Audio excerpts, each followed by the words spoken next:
pagi, Bapak Ibu Saudara yang terkasih di dalam Tuhan Yesus. Bersyukur kepada Tuhan Yesus, pagi hari ini saya bisa kembali menyapa Bapak Ibu Saudara dalam program sarapan GPDI Situbondo, makanan yang sesungguhnya bagi hidup kita. Puji Tuhan, kita mau sama-sama buka Alkitab kita dalam Matius 8. Matius 8 ayat yang ke-5 sampai ke-10. Ketika Yesus masuk ke Kapernaum, datanglah seorang perwira mendapatkan dia dan memohon kepadanya, "Tuan, hambaku terbaring di rumah karena sakit lumpuh dan ia sangat menderita." Yesus berkata kepadanya, "Aku akan datang menyembuhkannya." Tetapi jawab perwira itu kepadanya, "Tuan, aku tidak layak menerima Tuan di dalam rumahku. Katakan saja sepatah kata, maka hambaku itu akan sembuh. Sebab aku sendiri adalah seorang bawahan dan di bawahku ada pula prajurit. Jika aku berkata pada salah seorang prajurit itu pergi, maka ia pergi. Dan kepada seorang lagi datang, maka ia datang. Ataupun kepada hambaku kerjakan ini, maka akan mengerjakannya."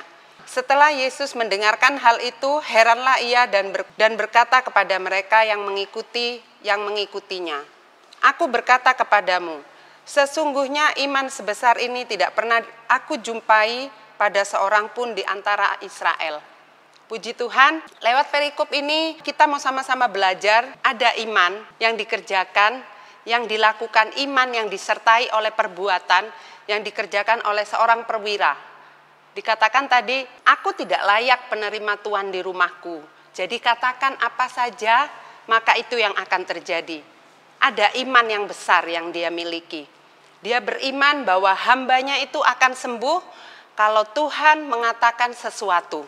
Ada juga dalam Matius beberapa peristiwa yang terjadi, yang dilakukan, yang disertai oleh iman, yang disertai oleh tindakan iman. Di situ kita dapat melihat ada wanita yang memiliki sakit selama 12 tahun, dia beriman, dia memiliki iman, tapi dia juga berbuat. Dia tidak hanya beriman saja, tapi dia juga berbuat.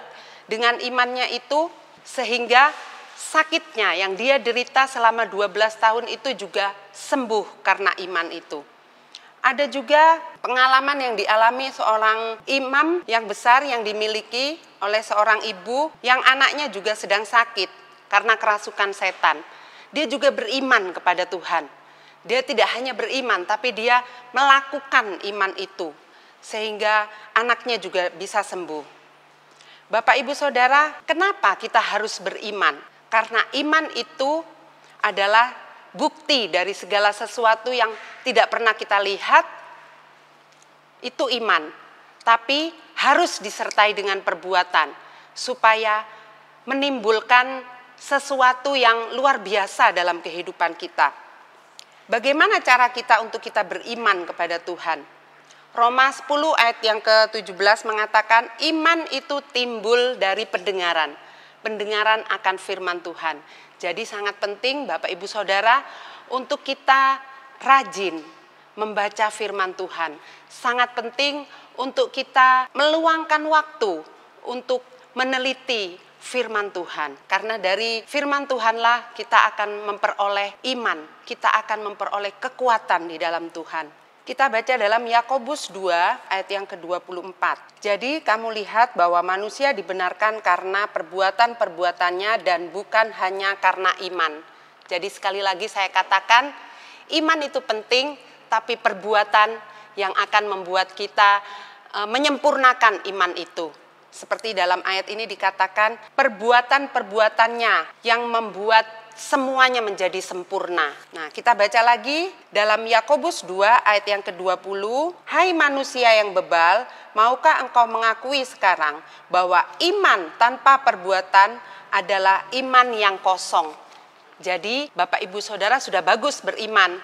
Tapi kalau beriman saja tanpa kita melakukan suatu tindakan, tanpa kita melakukan suatu perbuatan, dikatakan iman itu kosong. Ada penyebab kenapa kita takut untuk beriman.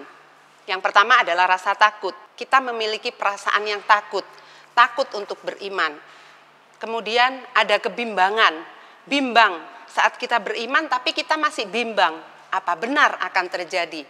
Masa benar? Masa mungkin? Nah, Mungkin seperti itu. Atau juga kita merasa memiliki pikiran-pikiran yang negatif, yang lebih besar daripada pikiran-pikiran positif kita. Di sini kita mau sama-sama belajar, Tuhan Yesus jauh lebih dari pikiran-pikiran kita. Tuhan Yesus jauh memikirkan lebih dari apa yang kita pikirkan. Efesus 3, kita baca kembali. Efesus 3 ayat yang ke-20.